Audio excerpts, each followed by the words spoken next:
Finally, nakaset na lahat ng first round playoff matchup sa magkabilang komperensya. Binigyan tayo ng high intensity games ng play-in tournament. Pero syempre ay uhaw pa tayo for more. Kaya tara preview na ang dalawang huling nabuong serye sa playoffs. Bucks versus Heat sa East at Nuggets versus Timberwolves naman sa West.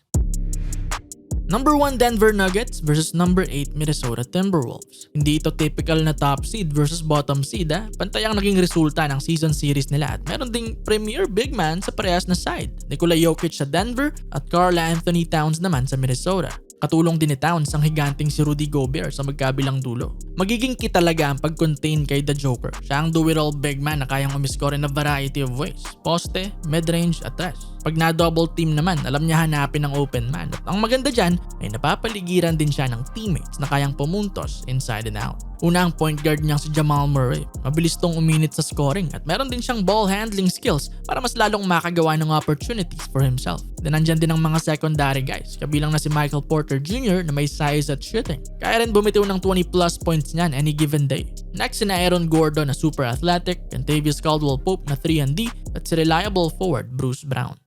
Sa side naman ng T-Wolves, katulong ni Karl Anthony Towns ang rising star na si Anthony Edwards. Si Towns maganda ang mabibigay na challenge sa Denver big man, diba? Dahil may laro siya sa loob at tira sa labas. Good counter sa questionable defense ni Jokic. Samantala si Ant-Man naman ay napaka-athletic na scorer na magpaprovide din ng damage on various areas. Walang takot umatake yan at pag nag-init from beyond the arc ay delikado ang kalaban.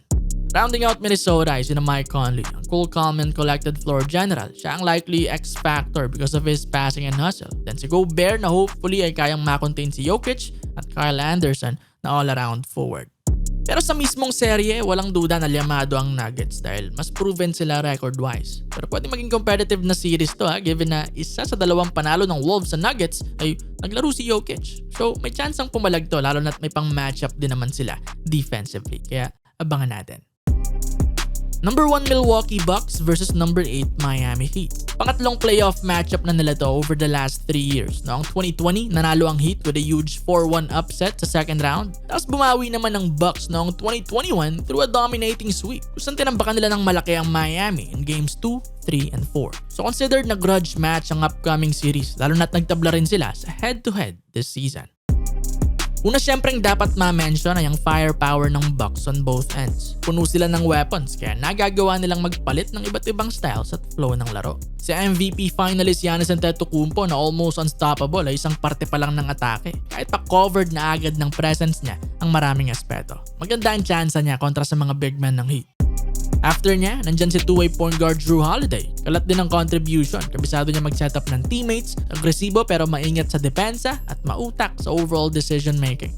Next si Splash Mountain Brook Lopez. Nasa stretch niya ang floor with his reliable outside shot. Tapos sa depensa naman ay elite na rim protector. Kaya finalist din siya for Defensive Player of the Year this season. Hindi pa yan meron pang Chris Middleton. Isa sa mga best mid-range shooters ngayon. Clutch, good scorer, solid ang defensive instincts at willing passer din.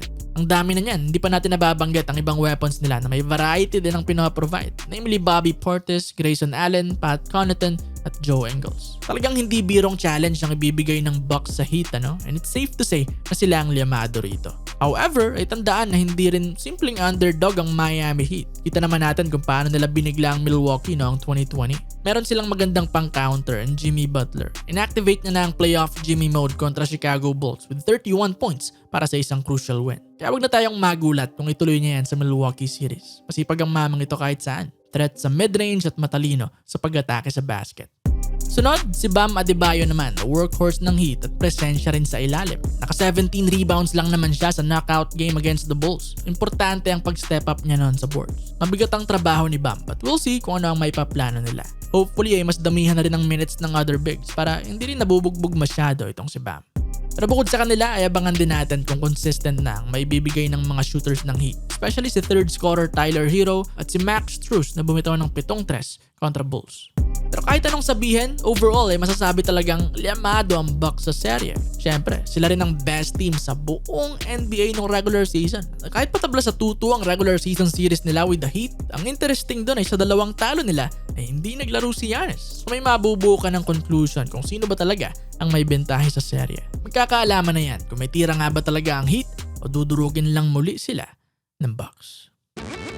Bago mo i-exit ang video, teka, baka interesado ka rito. Gawin nating mas interesting ang panonood mo ng NBA with 1xBet. Pwede kang tumaya sa mga teams na tingin mo yung mananalo at kung tama ang prediction mo, pera na yun. Maski hulaang magkaka-overtime ba o hindi, pwede mong tayahan. Marami pang ibang sports dyan, maging mga local league sa atin. Kaya kung interesado ka, i-click na ang link sa ibaba. Madali lang din mag-register dito, pati mag-cash in at cash out via GCash. Kaya mag-register na at maglaro, gamitin na rin ang ating promo code para sa bonus sa iyong first deposit up to 7,000 pesos.